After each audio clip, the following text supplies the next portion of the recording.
Weil die machen weiter auf der Bühne und während dieser Bühnenumbauphase nach der Jazzerie jetzt und vor der Massive Attack könnt ihr jetzt nämlich noch hören, was der Daddy G von Massive zu der WM, den neuen Platten oder weiss auch nicht, unter dem Strich eigentlich zu den Medien an sich zu erzählen hat. DRS3 live aus dem Volkshaus zu Zürich. Das war noch nicht. Das sollte aber sein. Nein. Wieso ist er denn nicht? Er müsste. 2 more days to the World Championships in France. What are your plans, G? What, based around football, you mean? You should talk to 3D about that, really, because he's kind of basing his whole life around the next, I don't know, sort of 6 weeks or so, you know. But what am I going to do? Nothing. We're just touring, so you know we're going to be running, you know, parallel to the World Cup, and we're going to have the next couple of weeks off, you know, for the quarterfinals and up from there. And the fact that we've actually done some music for the Adidas advert, so we're sat here waiting for our World Cup final tickets, you know, because I think it's a bit of a tradition now with Massive Attacks. We went to, went to the last World Cup finals, and I think we better keep up that tradition, really. Der Daddy G sagt, von den Viertelfinals an werden sie Tour unterbrechen, Massive Attack, obwohl er nicht wirklich der Mann sei, zum Auskunft geben über die Fußball-Weltmeisterschaft, was zuerst war, als Sabine darauf angesprochen hat. Der richtige Mann für das wäre eigentlich der 3D. Der 3D, danke, der als Napoli-Fan Forza Napoli der Mann ist, der über Fußball mehr Bescheid weiss. Aber sie werden die Tour effektiv unterbrechen und sich sicher diesem Thema widmen. Next we have a little surprise for you. Oh no, not surprises now. No, I hate them. It's just a small one. We'd like to play you something. Okay.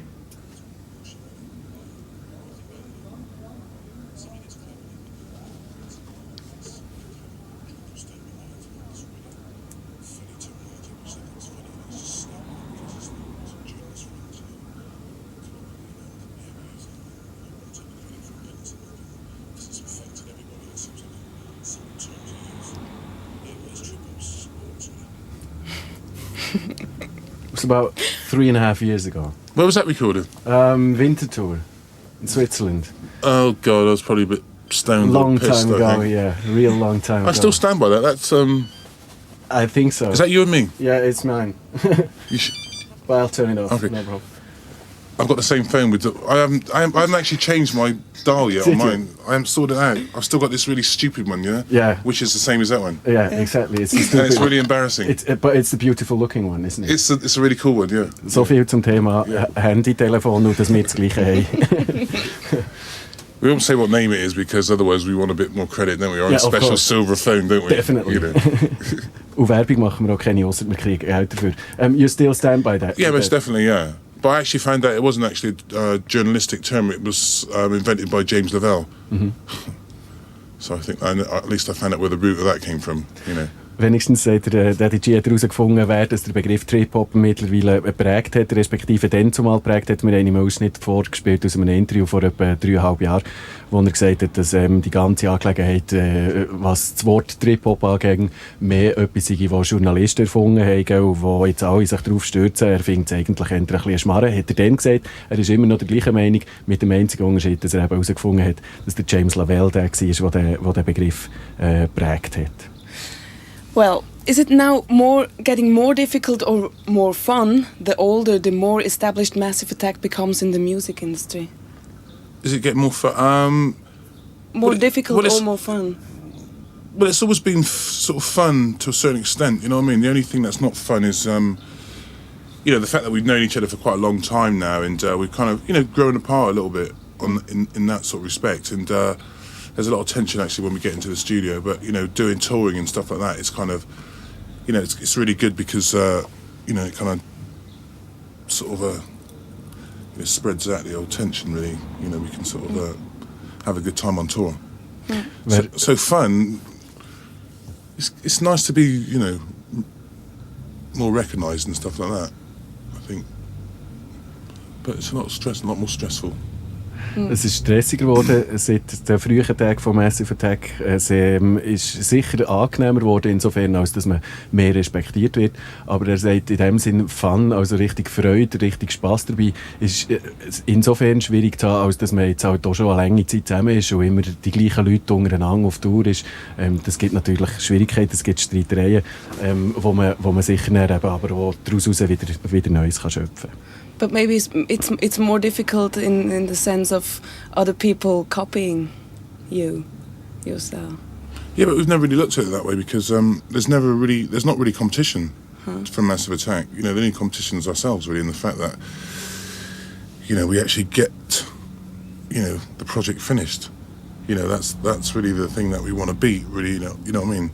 And you know, it's always about sort of trying to change, you know, the base of how we work and, you know, look for different ideas as well. And sort of, you know, with this album, we've kind of dug a lot more deeper into, you know, what we're more about individually. You know what I mean? This album's kind of driven along in a certain way. You know what I mean? And I think it comes from a perspective of, you know, where we were when we used to listen to punk music and stuff like that. You know, punk music had to change, and so other, you know, music and, you know, other things got, you know, cross-culturalised with their music, you know, and, you know, it became a lot more personal, and that's what's happened with this album, you know.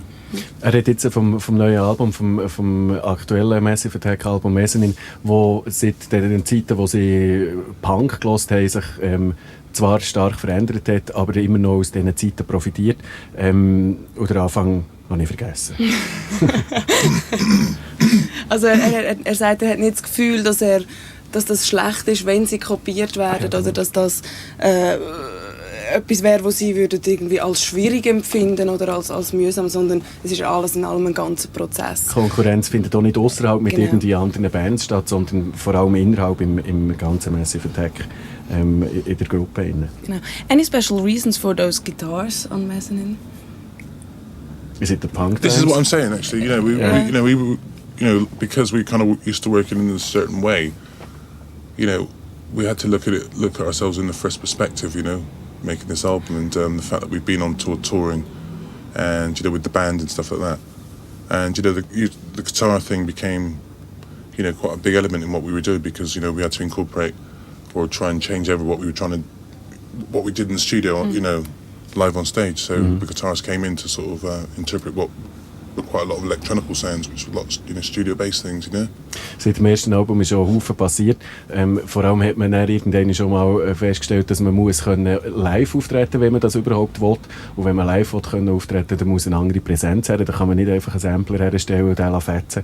Und von dort her ist dann nachher halt eben auch aus dem Punk-Hintergrund, wo ganz klar bei Massive Attack da ist, dann halt eben wieder der Griff zur Gitarre kommen, weil das halt effektiv etwas ist, wo live funktioniert, und dann hat man das halt eben auch ins neue Album eingebaut. But also, I was going to say as well, you know, with you know, the fact that we work with Angelo Bruschini, you know what I mean? You know, he also lived in Bristol.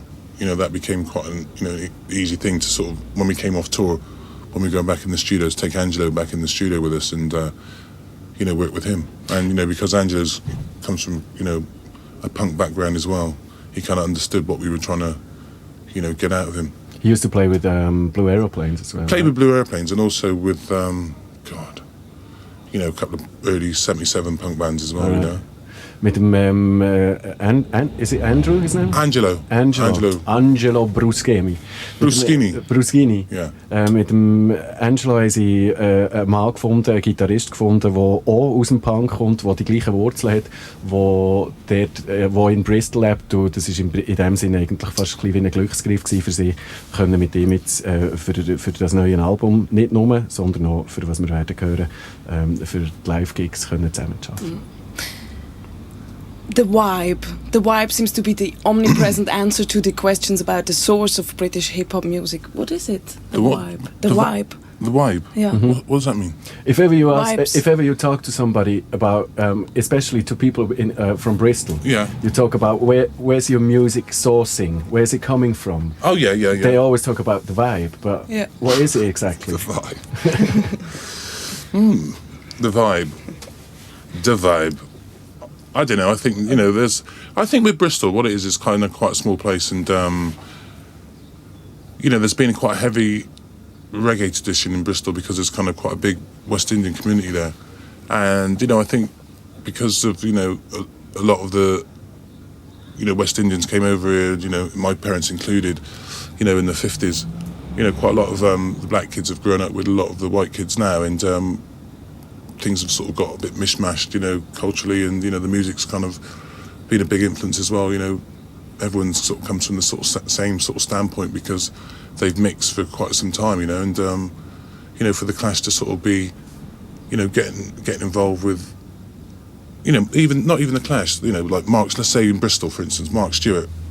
I don't know if you know him. Yeah. Mark sure. Stewart and the Mafia. He was part of the pop group, and they started working with Adrian Sherwood, incorporating reggae in his music. The whole On You Then, thing. yeah, the whole, and then the funk element with the pop group and stuff like that. So, there was kind of a whole mishmash of things, and that was just directly due to the fact that, kids like myself had grown up with, Mark, and and the Slits as well, and the Clash and people like that. They were all And the reggae. Yeah, and the Ruts as well, and people like that.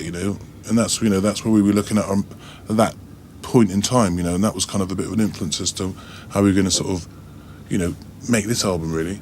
Ein Haufen Leute, die nach Bristol gekommen sind, vor allem in den 50er Jahren, auch die Eltern von Daddy G, sagt er, von den West Indies, waren Leute gewesen, die den Reggae mitgebracht haben. Und dort hat sich dann automatisch mit dem Punk, der in Bristol rum war, hat sich so eine Mischung ergeben, die nicht zuletzt auch mit Leuten wie mit dem Mark Stewart, mit Adrian Sherwood von On You Sound, hat sich dort dann eben die Mischung ergeben zwischen dem. Und für sie war das absolut natürlich gewesen, quasi mit dem aufzuwachsen und die ganze Angelegenheit dann weiterzutragen. But also, just add to that as well, because like 3D as well, the way that, say like myself and 3D actually met was 3D came, got to know reggae through the punk angle, and I got to know punk through the reggae angle, you know what I mean? Because there was kind of that wave of like punk and reggae at the time, 77, and that's the same sort of the old school where we come from, Der Daddy G sagt, er hat den Punk kennengelernt aus dem Reggae-Ecke und andere, vor allem nehme ich jetzt mal an, especially white people would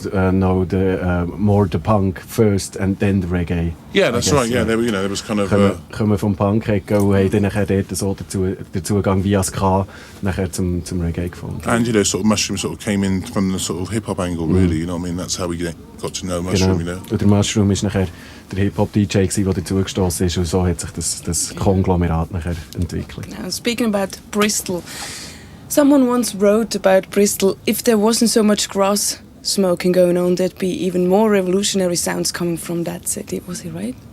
I think that all that Bristol stuff about smoking and stuff is a real myth, because to be honest, half the people that I know don't even smoke. A lot of people think that Massive Attack music is, hedonism music, which is, it's rubbish, really. Die G sagt, die ganze Geschichte, die es immer gibt im Zusammenhang mit Bristol, dass dort restlos und ausschliesslich und konstant und ständig immer nur gekifft werde, das ist wahrscheinlich eher ein bisschen ein Mythos, die Hedonisten-Angelegenheit. Er behauptet, die Hälfte der Leute, die er kennt, die rauchen eigentlich nicht einmal. Also das ist, glaube ich, eher ein bisschen ein Schmarrn. Dann wird es doch auch sein. The first time we've seen Nick Knight's Insect was in the same issue of The Face as 3D was in another interview. Yeah. So, was this how you've come across the idea of the cover? Or? No, that came from, that was something that 3D was working with a guy called Tom Hingston, and Tom got the opportunity to work with Nick Knight through that, because Nick had access to, the National History Museum, all the Beatles there and stuff like that, and what he wanted to do was to, use the Beatles but morph in sort of like metallic things as well, like car crashes and bits of cars and stuff like that. So you had sort of like this metallic thing, this organic thing with, sort of metallic sort of structure foundation, like, Have you seen the movie Crash? No, I haven't. No. David Cronenberg. No. Because it was the first thing when I was looking at those insects on the cover. On the first sight, you just see the insect, all right? Yeah. And then when you look closer, you see those smashed up kind of little parts and stuff. Yeah. And it reminded me instantly on that film, because it's I've never seen that one, no. Sure, it's very interesting. What is it again? Crash by David Cronenberg. All right. Because it's the same little thing that getting attached towards stuff that is, a bit in between human and machine kind of of mixture, like Well, I'll tell people you- getting sexually attracted to people wearing false limbs and stuff like. It's really, really. I'll tell you what, wicked. if It's you really ran all weird. that stuff by Mushroom in 3D, I'll tell you what, they're the guys for that, Yeah. We've got everything covered, Sabine hat angesprochen auf das Cover von der neuen Platte, wo der Nick Knight, bekannter englischer Fotograf, gemacht hat. Wir haben uns einfach vor allem darum interessiert, ob es effektiv so war, wie wir das vermutet haben, weil in der gleichen Ausgabe, wie man die Insektenfotos zuerst mal gesehen hat, im englischen Magazin The Face, ist auch ein Interview drin mit dem 3D, und wir haben uns gedacht, dass er eventuell dann, als er das Interview nicht durchgelesen hat, draufgekommen ist, dass es so könnte sein, dass die Fotos etwas könnten sein für das neue Cover vom neuen Massive Attack Album. Das ist aber effektiv nicht so gelaufen, sondern der 3D hat der Nick Knight kennengelernt via einen anderen, den er mit ihm zu tun hatte, und so sind sie nachher draufgekommen, weil etwas zu machen, eben nicht nur ein Insekt. Darum haben wir kurz den Film Crash angesprochen. Nicht nur ein Insekt, also ein Lebewesen, sondern noch so eine Mischung zwischen metallischen Sachen, die dort nachher reinkommen und ein bisschen kaputt aussehen. Nochmal etwas rund ums neue Album ist das Video von der Single Teardrops. Und wer das schon mal gesehen hat, ist schon mal beängstigend und beklemmt worden. Für die, die es noch nicht gesehen haben, das ist ein Embryo, das wächst und singt gleichzeitig. Gleichzeitig Teardrops singt nachher. Genau. The first time I've seen the Teardrops video clip was when I was, the classic, zapping through all the channels. And I couldn't go on because I was like literally frozen. I was like, I couldn't believe my eyes. Who the hell has done that video for you? It's Walter Stern. the biggest eye catcher I've ever seen. Yeah, that's a real sort of like, what the... Yeah, exactly. Yeah, it is. But the funny thing is, I'll tell you what, when that idea was actually posed to us, I was the only person who was kind of against it, because I kind of thought, this might not look right or be right, because at the time Liz was having a baby, like that. And so it all really sort of hung on Liz as to the boy, the rest of the guys actually freaked when they heard it. They thought, they had a vision of how it was going to be, but I was really worried. I thought, that could be, preconceived the wrong way, really. Do you know what I mean? Yeah. And when I heard, like an embryo, it was like, hold on a minute, that sounds a bit sort of dodgy. And I had to go and clarify with Walter what he actually wanted to... What was his name again? Walter Stern. Walter Stern. Ja.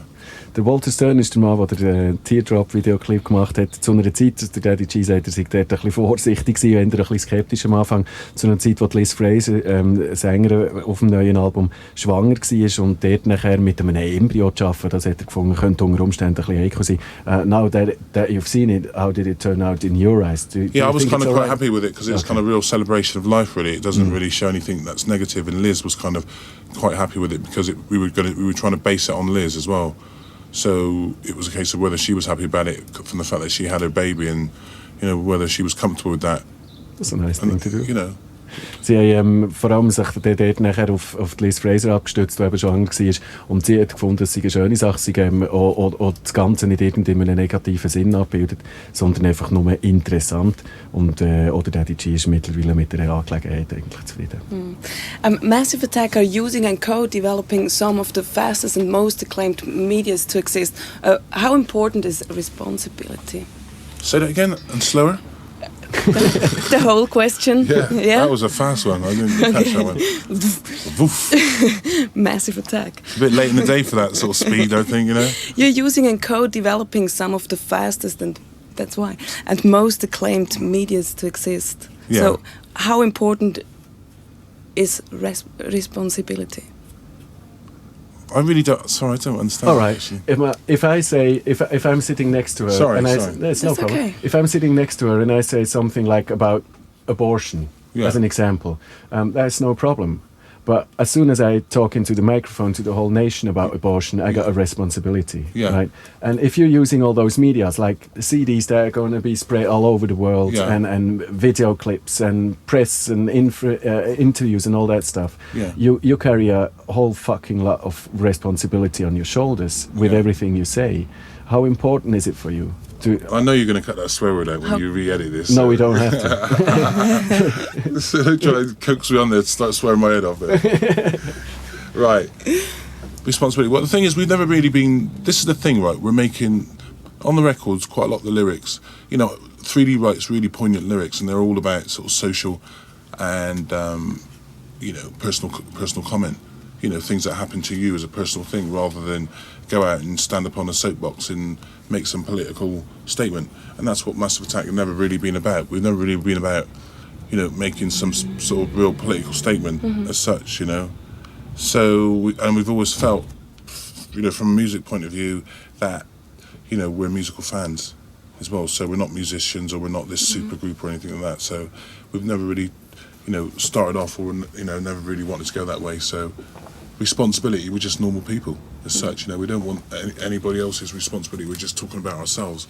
We're not trying to put anything on anybody, as Verantwortung zu übernehmen, wenn man sich via solche Massenmedien verbreitet wie Fernsehen, Radio, Presse, aber auch was die ganzen Leute angeht, die die Musik von Massive Attack hören, die Interview lesen, die sich für die Leute interessieren.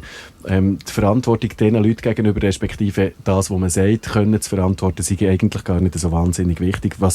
Ihnen geht es primär um die Musik, und was der 3D für Lyrics schreibe, also für Texte schreibe, sind hauptsächlich persönliche Texte. Und sie sind eigentlich nicht eine politische Band, obwohl sie das selbstverständlich konstant gleich natürlich sind. Ja, und er weist auch ganz klar gewisse Verantwortung von sich, oder? Dass es einfach quasi jedem selber überlässt, was er damit macht. But also, I was going to say as well, because we work with people like Liz and Horace and, Sarah, and quite a lot. The reason why we actually work with them is because they've got kind of quite unique styles and unique voices and stuff like that. And, Liz's songs are quite personal as well, Black Milk, Beautiful and stuff like that. The things that she writes about are, Teardrop, quite personal. So. Wenn man mit Leuten zusammenarbeitet, sagt er hinter dran noch, wie der Liz oder Horace Andy oder der Shara, dass das nicht in dem Sinn gerade die Ausgangslage, um eben politisch zu werden, weil die Leute halt einfach alle von einem sehr persönlichen Standpunkt aus sich äußern. Now, what's the next floor after Mezzanine? The first floor, I think. No, I think we should be on the 4th floor now, shouldn't we, really? I think that's what we did. 2 albums, went 2 floors, slipped back 1, now we're going to go straight to the top. I don't know, I don't know, I think we're going to... There's a lot of things, we've got, the labels being set up, so we're quite happy with that, the way things are going with that. There's a few new signings that we've got, PhD, a new band. Well, they're actually going to change their name soon. And a guy called Johnny Harris, Lewis Parker as well, on the label. So, there's some exciting things going on with Melancholic. So that's a good thing to look forward to. There's also the prospect of us moving studios as well. So that's something else to look forward to. So, there's loads of things in the pipeline. There's, might be a film in the, film script thing in the pipeline.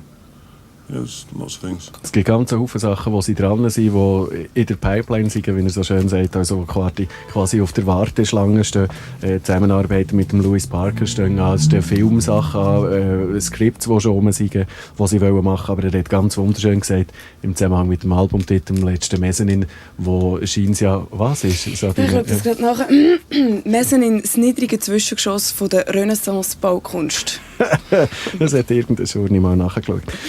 What does that mean then? That's the Swiss-German translation for mezzanine. It's Definition. Like a Renaissance kind of construction art thing where they developed the whole mezzanine.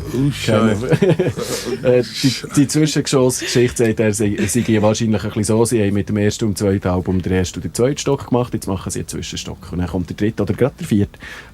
Für sie geht es hauptsächlich jetzt, glaube ich, darum, das Kalb, das sie da gefangen haben, mal sauber zu schlachten. Kann man so sagen. Well, we were really looking forward for tonight. What makes a good show? What makes a good show? What makes a good show? Well, the thing is with us, we've kind of evolved into what we're doing now over the last sort of couple of years, from the fact that, we've been touring the last 2 albums and, from introducing, starting off with, from trying to sort of recreate our roots by going out as a DJ combo, with DJs and singers and, the rappers and stuff like that. That seemed like, kind of a bit boring really to us because we're still DJing. Mm-hmm. And still, to DJ as, Massive Attack is kind of like not that exciting.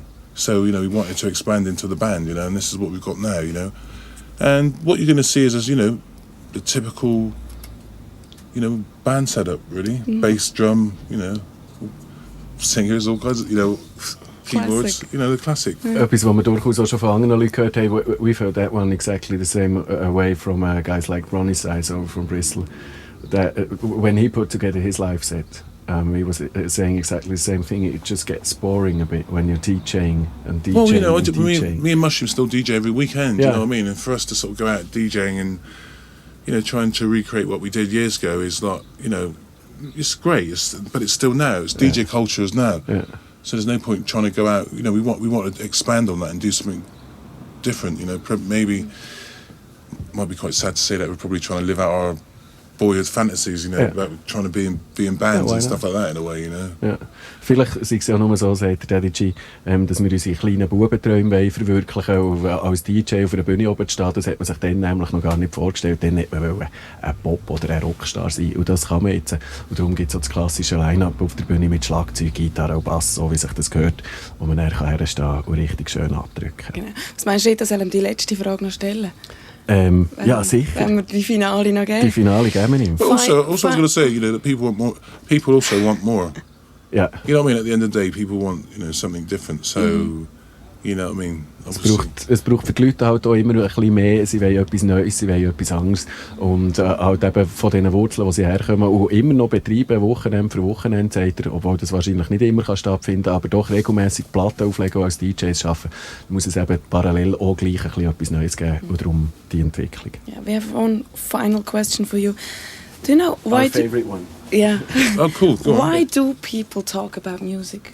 Why do people talk about music? Because they probably haven't got anything to say anyway. So music is this is their form of communication. Thank you very much, Daddy G, for coming over. Yeah. Thank you very much for a wonderful interview. Thanks a lot. And we're looking forward for the concert. Excellent, man. Cool. Great. Excellent. So viel zum Interview mit dem Daddy G, dem Grand Marshal von Massive Attack. Und so viel man schon gesehen fängt an, in Zürich im Volkshaus sind Massive Attack so gut wie parat, um ihren Gig zu starten. Der Reto wird sie dann, wie wir es vorher schon gehört haben, bei der Chaserie wieder ansagen. Aber bis dahin hören wir noch den Isaac Hayes mit «Our Day Will Come», dem Song, den die Massive Attack gesampelt haben für «Exchange». Noch ein paar Takte. Ich habe es vorher schon angetönt, die Stimmung ist ausgesprochen gut hier im das andere Mic, Sabine. Mal. Das da, genau. Die Stimmung war ausgesprochen gut im Volkshaus. Hier, und nicht zuletzt wegen dem ist es überhaupt möglich, dass der Robert noch schnell rauskommt und mit uns noch schnell ein Wort hat. I just said to the audience that I've never seen something like that before, especially in this place, but seldom in Switzerland. How was it for you? It was cool. You know, we didn't have as much volume as we wanted because there's quite a big restriction on the sound level. But yeah, there is. It felt good on stage. It was like, you know, it was a good vibe. You know, we had a good time. I can assure you were way up over that level. Yeah. That is loud. Hat gesagt, sie hätten nicht ganz so laut können spielen, wie sie eigentlich gerne hätten ursprünglich. Aber das war definitiv für sie auch eine gute Zeit gewesen. The crowd was going completely berserk because they know, everybody who was in there knew immediately what song you were going to play within the first couple of you know, beats and stuff. That was cool. I mean, you know, because we started this tour before the album came out, and so, you know, we'd done, even in England, where we'd done songs where people didn't quite know what was happening until maybe the middle of it or the end of it, or not at all. And now we can sort of check that people are in, you know, they know the music, and it's good to get that sort of like communication across, because every time you do it live, you sort of try and put some real feeling into it, and sometimes on stage you get a bit lost in the feeling. You get really kind of like, you know, involved in the sort of sound and the sonics and what you're trying to sort of like communicate, and it's nice that people, sort of, if they don't understand exactly what you're trying to say, still get some of the vibe back, you know. Yeah, and what I could see was that, especially what I could hear and what I could see, what I could hear was. Outside there, look, he's like. All right, he's out there. Come in, come in, baby. I've got JD and Coke waiting for you right now. He's coming away. It's Mr. Shu. No, it's okay. It's okay. Can we smoke in this place, or what? Was it a smoke-free environment? Actually not. You can't smoke. Yeah, just go on because we can't smoke in the Swiss finest. you're gonna leave anyway, so we're out of this. We'll have to deal with it. You're changing the songs a little bit when you perform live, don't you? Every time or what? Yeah, I mean, there's a vibe, and we rearranged the things when we were like rehearsing. You know, we often sort of rearrange bits and pieces to sort of get a vibe going. Because I mean, you know, you don't want to keep sort of repeating yourself. Yeah. You want to sort of put something on a level which feels very spontaneous. You want it to be now, and what you're doing now is sort of like with the people you're talking to. And lyrically, obviously, you sort of adapt things as you go, as you feel it. You know, depending on the vibe, really, I suppose. If you feel like you're really into the song, you might get a bit more emotional or whatever. You know, it's subtle, but you know, it's there in the head. You know. I've seen you guys, especially you. I've seen you into the crowd out there watching. Do you do that often? Yeah, I do. Because like the bottom line is, I'm still a music lover at the end of the day. Yeah. So I still get off on listening to Massive. Because I'm not. There's certain songs that I'm not involved in. And the nature of the way that the album was, made. Some of the songs were sort of, personal things. So, the songs that I'm not involved with are more sort of personal to, D and stuff like that, and songs that he's actually started from the seed and sort of taken through to fruition, really. So, I get to sort of listen to his shit. How does that feel, getting off that stage where you've just performed and getting into the middle of the crowd and watching your mates doing this? The whole thing's a complete give and take thing as far as we're concerned. We're receiving from the crowd, and what we receive is what we give back in a way, and vice versa. So for me to be in the crowd is, I might as well be on stage as well as me. I don't see why he's got I mean, I can't. He's got so much, bottle. I mean, bottle in England's guts. I mean, but like to get out into the crowd, I can't sort of. That's like completely mad, because to me, I'm there and I'm like, God Almighty, you know what I mean? It's like I wouldn't dare go out into the crowd. I'd be too scared to go out into the crowd. Yeah, to him, it's a bit different, because if he's out in the crowd, if people turn around, they just see a T-shirt. They don't see him because he's way too high. Yeah, but the thing is, though, what it is, right, is like Dee's a captain, I'm kind of lieutenant, so I'm the field marshal, so I go out and have a look and see what's going on in the battlefield, what is up there, sort of organising the troops, like, No, but I'm a bit of an adventurer. It's mad though. I mean, I couldn't do that. I mean, I haven't got the bottle, because I think if I got off the stage and look back at the stage, I'll be like, oh my God, is that how we look? I'll be checking every movement and thinking, do we look stupid? Do we look weird? What are we doing? Because sometimes on stage it feels a bit sort of surreal, Yeah, you of think, course. Every now and again you check it. If you're not really, if you're really into the music and on a song, then you really like, you don't, you're right in there. Every now and again you feel a bit like you're aware of the fact you're on stage, and it feels a bit strange, where you're not completely down with it, and you might have a sort of double take situation going on where you feel a bit kind of like suddenly aware of your presence, Exactly. and looking like a third person down on yourself, and it feels a bit weird, and you think, what am I doing here? What the fuck am I doing here? Why isn't someone else there? What am I doing here? Yeah. It's a bit weird. And if you're standing down in the crowd and watching the others doing some stuff, it would be even worse. Yeah, right? That's why. G's got a cool. G's less. He doesn't panic as much as me. He's like, he's the calm type. You know what I mean? Yeah, sort of like he can wander around and be happy, and sort of like come back on. He comes back on, does Heat Miser, and he's like, he says, yeah, that was cool. And I mean, because between the songs I'm not doing, I watch from the back of the stage. Me and G sit there and we have a smoke and a drink, and we watch Horace sing or whatever, or Deborah sing, and it's like, it's really cool, because you checking the people and watching the reaction and really getting into the music as well. And it's weird, because we've been touring for 3 years, but we don't get bored of the songs. I mean that's a good thing, I suppose. Obviously, if you got bored of your own songs, you might as well give up, I suppose. Yeah, but also, kind of that's the beauty of it as well, because like every crowd's different, so you're kind of given a different energy. You know what I mean? So, as well as you're receiving something, you may have listened to the record, say, just before you've come out. Right. Mezzanine, but when you actually see it on stage, it takes on a different persona. Of course. And you're getting a different sort of feel from it, And that's kind of really brilliant for us, to see people react to that. I'll just try to break this down in 2 words in Swiss German, alright? Wir haben über das Verhältnis geredet, von auf der Bühne oben stehen, wie das für ihn schon ist. Sie haben die Tour angefangen, bevor das neue Mezzanine-Album überhaupt rausgekommen ist, und haben noch gar nicht gewusst, wie die Leute werden reagieren. Und der Robert sagt, er würde das gar nicht fertig bringen, was der G macht. Er geht nämlich ins Publikum raus, steht dort mit seinen 2 Metern, ich weiss auch nicht was, steht dort und schaut so ein bisschen zu, wie das wirkt, was dort oben passiert. Einerseits, andererseits sagt er auch, fühlt er sich so ein bisschen wie ein Feldherr, der nachher mit in der Schlacht innen steht und auch mitbekommt, was unten im Publikum passiert. Und so kann man das nachher überhaupt so miteinander verbinden. Auch wenn der Horace Andy zum Beispiel singt, stehen sie auf der Seite der Bühne, Rollcase, und schauen mal zu, was da vorne passiert. So kann man sich das immer wieder ein bisschen relativieren. Guys, it was wonderful having you out here. It was a really great pleasure. And cool. Zurich's funky. We like it. It's really... And the thing is, we don't know what to say after the songs, but so many languages here. You can't say like danke, grazie, do you know what I mean, merci. I mean, what the fuck do you say? I mean, you'd just Thanks. say, you know. This is trilingual, isn't it? Trilingual turf, isn't it? You know what I mean? Quadrilingual, I think, isn't it? Or was it 5 languages or what? I don't know. It's 4 languages. 4 languages, man. One yeah. of is actually not really spoken. Yeah. I mean, not by that It's much. like a dialect, yeah. Yeah, exactly. Yeah. All right. Thanks Cool. a lot, guys. Thank you. And, Thanks, Zurich, for having us. It's been Thank you. Yeah, thanks very much for having us, man. Yeah. Have a nice football championship. Yeah, do you know? In that, Forza Napoli. Forza, there was one bit when they were going, oh, and I thought, man, this is like football song was going to Forza Italia, but I thought maybe not. There's one thing that the crowd were doing tonight, which was brilliant for the encore. They get on this one pitch. Oh, that's what they do in the stadiums. Yeah, this hum, and they That's what they hum do. like that, with their hands were like that. Yeah. But in it, you've been there in the San Paolo in Napoli when he goes, oh, Diego. Jetzt könnt ihr mal zuhören, wie das ist für Musiker, wenn sie so auf einer Bühne oben stehen und sehen, wenn die Leute auf die Hände winken, auf irgendeinen Ton summen. Und eine Welle vorbereiten. Eine Welle vorbereiten und Teil von den Musikern schon das Gefühl haben, jetzt geht's ab, jetzt fangen sie gerade an, Diego skandieren oder so etwas Ähnliches. Let's go for a drink, man. Yes. Time for a Yes, it's drink cool. and a Yeah, smoke. yeah, let's do it. Okay, thanks you. a lot. Thank you. There's a girl out there, Jack. She wants you to sign her shoes. I'm not going to spoil it.